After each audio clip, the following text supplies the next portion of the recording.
I want to tell you about a boy named Brian. He is from the Caribbean coast of Honduras, where he lives in daily fear of being beaten up and killed by the members of gangs known as the MS-13 and the Cali-18. Gangs such as these are known to terrorize neighbors throughout Central America. They will kill children, cutting their bodies into fourths as a warning to other children that might not want to distribute the gang's drugs in their neighborhoods. Brian was desperate to leave the country because he had always imagined himself working in an office in America wearing fancy clothes and sending money back to his family in Honduras. But not even his charming smile could protect this boy and his family in their village where gangs would kill over even the smallest of things. He had no idea he could escape this world until one day he heard the news of two boys from his village that had called their moms and told her how they had made it to America and turned themselves into the La Migra. The Border Patrol had detained them briefly and then released them to relatives in the United States. Brian realized that even though he didn't have any money to pay the smugglers to guide him to the United States, and he didn't have relatives working in the U.S. that could send him money for his journey, making the dangerous trip to the United States was his best hope. With $9.50 in his pocket, Brian decided to leave his family behind and journey out the next day on his 1,400-mile journey to America. In mid-April, Brian entered the pipeline, which had become increasingly crowded with children looking for an escape route from their violent homelands. He was able to travel with his 25-year-old brother, but was later separated with him over a dispute about money. Some children can afford to travel by bus or pay smugglers known as coyotes to guide them to the border, while others hop aboard freight trains known as La Bestia or the Beast. Riders sit atop these freight cars and cling for their lives to the metal roofs, but Brian chose to walk. He would stop along the way to beg for food and money.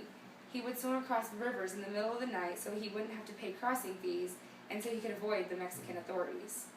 Brian was fortunate enough to meet a truck driver and his wife who were transporting mangoes, pineapple, and other fruit from southern Mexico to a border town, Reynosa. The couple gave Brian a lift in their truck for 1,000 miles. The man and his wife went as far as telling the immigration officials that Brian was their son. Once in Reynosa, Brian could see the United States on the other side of the Rio Grande. Brian and other children seek protection in shelters from rival gangs in one of Mexico's most dangerous cities, while they either earn money to pay smugglers to get them across the river or attempt the cartel-controlled waters alone. Once across the river, Brian makes his way up the gravel roads and reaches the spot he is told to wait at to turn himself into the Border Patrol. What will happen to Brian? Will he be sent home? Will he be allowed to stay? And how many more are coming? In the first 8 months of this year, about 57,000 unaccompanied minors were apprehended in the U.S. With 4 months remaining in 2014, experts predict that the number could rise as high as 90,000.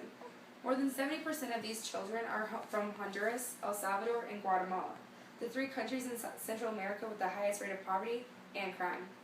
The increase in numbers has overwhelmed the Border Patrol in southern Texas, which is set up to care for only 5,000 unaccompanied minors per year. The increase in migrants fleeing from the United States has created a humanitarian crisis that has rippled across the United States. Thousands of these children caught crossing the border end up in crowded detention centers and military bases in California, Arizona, and Oklahoma, until the government can decide whether to release them to family or fly them back to their home countries. Capitol Hill is in the process of trying to decide on immigration reform legislation. The President has proposed a 4-part law. The first part of this law is to strengthen the U.S. borders and make our communities safer from crime. It would enhance our infrastructure and technology and strengthen our ability to apprehend and remove criminals that are threats to our national security. The second principle is to streamline the legal immigration process. This would include providing visas to foreign entrepreneurs looking to start businesses in the United States, and also encourage foreign students who come to the U.S. for graduate school to stay and use their knowledge to help us in areas of math and science. The third area that the President proposes is to provide undocumented immigrants with legal ways to earn citizenship, requiring everyone to play by the same rules, including background checks, paying taxes, and learning English. And lastly, the legislation proposed to stop businesses from knowingly hiring undocumented workers. It would hold these companies accountable to show that their workers are here legally and that they are paying the same taxes as other employees. Would this assist with the problem with Brian and his family and thousands of others that we hear about on the nightly news? It could cost Washington much less to help Central America countries become more stable and prosperous than it does to deal reactively with the immigration crises.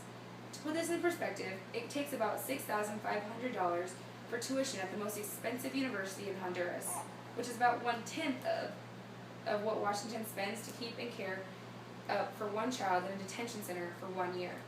How much financial hardship has the U.S. suffered this year alone in housing and feeding the tens of thousands of children that have come across the borders? And how many people have lost their lives and lived in fear in Central America because of these drug gangs? This is going to continue to be a hot topic in our current events for years to come. Thank you.